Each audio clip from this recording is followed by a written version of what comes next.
Friends సాధారణంగా ఒకప్పుడు అంటే ఒక 10 కూడా కాదు గానీ, ఒక 20, 30 ఏళ్ల కిందట పెళ్లి చూపులంటే చాలా సాంప్రదాయబద్ధంగా అమ్మాయి ఇంటికి అబ్బాయి రావటము, చక్కగా వాళ్ళ కుటుంబ సభ్యులకి అమ్మాయిని చూపించటము, ఇంకా కొంచెం వెనక్కెళ్తే జుట్టు కరెక్టేనా? లేకపోతే అమ్మాయి నడకలో ఏమైనా తేడా ఉందా? గొంతులో ఏమైనా నత్తుందా? ఇలాంటివి కూడా చెక్ చేసేవాడు.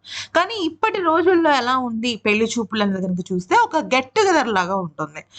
అటు అమ్మాయి తరఫు వాళ్ళు గాని, అబ్బాయి తరఫు వాళ్ళు కానీ చక్కగా ఒక రెస్టారెంట్‌లో గాని, లేకపోతే ఏదన్నా ఒకళ్ళ ఇంట్లో ఒక గెట్ టుగెదర్ లాగా కామన్‌గా, క్యాజువల్‌గా జరుగుతోంది. అది మనందరికీ తెలిసిన విషయం. అయితే ఒక ఐఏఎస్ అధికారి ఒక పెళ్లి చూపులకి వెళ్ళాడు. అతని పేరు శివగురు ప్రభాకర్. అయితే అతను ఆ పెళ్లి కూతురిని అడిగిన విషయం ఏంటి? అసలక్కడ పరిస్థితులేంటి? అక్కడ ఈ ఐఏఎస్ అధికారి ఏం చేశాడో తెలిసి ఆ అమ్మాయి కళ్ళెమ్మట నీళ్లు పెట్టుకుంది. అసలు ఏం జరిగిందో ఒకసారి తెలుసుకుందాం. శివగురు ప్రభాకరన్ ఒక ఐఏఎస్ అధికారి. చాలా ఉన్నతమైన స్వభావం కలిగిన వ్యక్తి. ఎంతో కొంత మంచి చెయ్యాలి అన్న స్వభావం కలిగిన వ్యక్తి.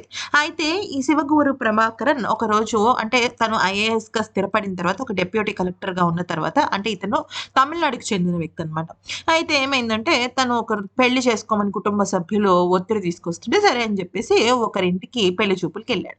అయితే ఆ పెళ్లి కూతురు అంటే పెళ్లి చూపులకెళ్ళిన ఆ అమ్మాయి ఒక డాక్టర్ అన్నమాట. అయితే ఆ అమ్మాయికి నిజానికి పెళ్లి చేసుకోవడం ఇంట్రెస్ట్ లేకపోయినప్పటికీ కూడా పెద్దలు చెప్పడంతో అలాగే ఒక ఐఏఎస్ అధికారి అంటే ఖచ్చితంగా ఉన్నత స్వభావాలుంటాయి. ఉన్నత విలువలు ఉంటాయి కదా! ఒక వ్యక్తి ఎప్పుడైనా సరే ఒక సాఫ్ట్‌వేర్ ఉద్యోగి అంటే అతనికి బాగా కోడింగ్ ఎక్కువగా వచ్చుంటుంది.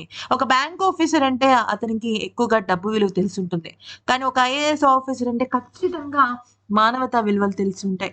మనిషి హ్యుమానిటీ గురించి తెలిసి ఉంటుందని చెప్పేసి ఆ అమ్మాయికి కూడా పెళ్లి చూపులకి ఓకే అంది. సరే చూద్దాం ఏం జరుగుతుందనేసి. అయితే పెళ్లి కొడుకు పెళ్లి కూతురికి నచ్చాడు. బై లుక్స్ పరంగా అంటే చూపులు కలిసాయి. అంత బానే ఉంది. అయితే ఒకరోజు ఏమైంది అంటే అదే రోజు ఆ పెళ్లి చూపుల్లోనే వాళ్ళంతా మాట్లాడేసుకున్నారు. ఎంగేజ్‌మెంట్ ఎప్పుడు అంటే పెళ్ళెప్పుడు, ముహూర్తాలెప్పుడు, జాతకాలు అన్నీ ఇన్ని మాట్లాడుకున్నారు. ఈలోపు శివకూరు ప్రభాకరన్ నాకు వరకట్నం కావాలి అని జెప్పేసి అడిగాడు. అడగంగానే ఆ అమ్మాయి షాక్ తింది. అదేంటి వరకట్నం అంటున్నాడు, ఐఏఎస్ చదువుకున్నాడు, ఎంతో గొప్ప ఔదార్యం ఉన్న ఒక గొప్ప వృత్తిలో ఉన్నాడు. 10 మందికి సహాయం చేసే వ్యక్తి వరకట్నం అంటున్నాడేంటి అని జెప్పేసి ఆశ్చర్యపోయి షాక్‌కి గురవుతుందనమాట. గురయ్యి అంటుంది, "అదేంటి వరకట్నం అంటున్నారు. మీకు తీసుకునే అలవాటుందా?" అంటే, తీసుకునే అలవాటుందా లేదా అనేది విషయం తర్వాత. మీరు గనుక నన్ను పెళ్లి చేసుకోవాలి అనుకుంటే ఖచ్చితంగా నాకొక వరకట్నం కావాలి. నేనేమడిగితే అది మీరివ్వాలి అనంగానే ఆ అమ్మాయికి కోపమొస్తుందనమాట. అదేంటి ఇంత చదువు చదివి ఇతను ఏంటి ఇలా ప్రవర్తిస్తున్నాడని చెప్పేసి, ఇంతకీ మీరు నాకు వరకట్నం అంటే పెద్ద ఇంట్రెస్ట్ లేదు అంటే, "నాకుంది కదా! మీరు నా భార్య అవుతున్నారు కదా! మరి నా భార్యగా నా ఆలోచనని మీరు రెస్పెక్ట్ చేయాలి కదా!" అని అడిగితే, ఈలోపు అక్కడున్న తల్లిదండ్రులు వాళ్ళు, సర్లే ముందసలు ఆ అబ్బాయి ఏమడుగుతాడో చూద్దాం. ఏదో చిన్న వాచో లేకపోతే ఏదోటి వాళ్ళ శక్తి కొలది పోనీ ఇచ్చుకుందాము. అమ్మాయికే కదా ఇచ్చేది అని చెప్పేసి, "అడుగు బాబు ఏం అడుగుతావో అడుగు" అంటే అప్పటికే ఆ అమ్మాయికి కొంచెం కోపంగా ఉంటుందనమాట. అయితే అప్పుడు ఆ అబ్బాయి ఏమంటాడంటే, "మీ అమ్మాయి డాక్టర్‌గా వృత్తి చేస్తోంది కదా! వారానికి 5 రోజుల పాటు తన వృత్తిని తను నిర్వర్తిస్తూ ఉంటుంది. మిగిలిన 2 రోజులు తనకు సెలవు దినాలు కాబట్టి, మా జిల్లాలో ఎంతోమంది పేదవాళ్ళున్నారు. కనీసం వైద్య సదుపాయాలు కూడా తీసుకోలేని పరిస్థితుల్లో చాలా అంటే చాలా తపన పడుతున్నారు. బాధపడుతున్నారు. అందుకని ఆ 2 రోజుల పాటు నేను ఏర్పాటు చేసే మెడికల్ క్యాంప్‌లో నా భార్య ఉచితంగా అక్కడ వైద్య సేవలు అందించాలి. పొద్దుటి నుంచి సాయంత్రం వరకు తను అక్కడే పనిచేస్తూ ఉండాలి.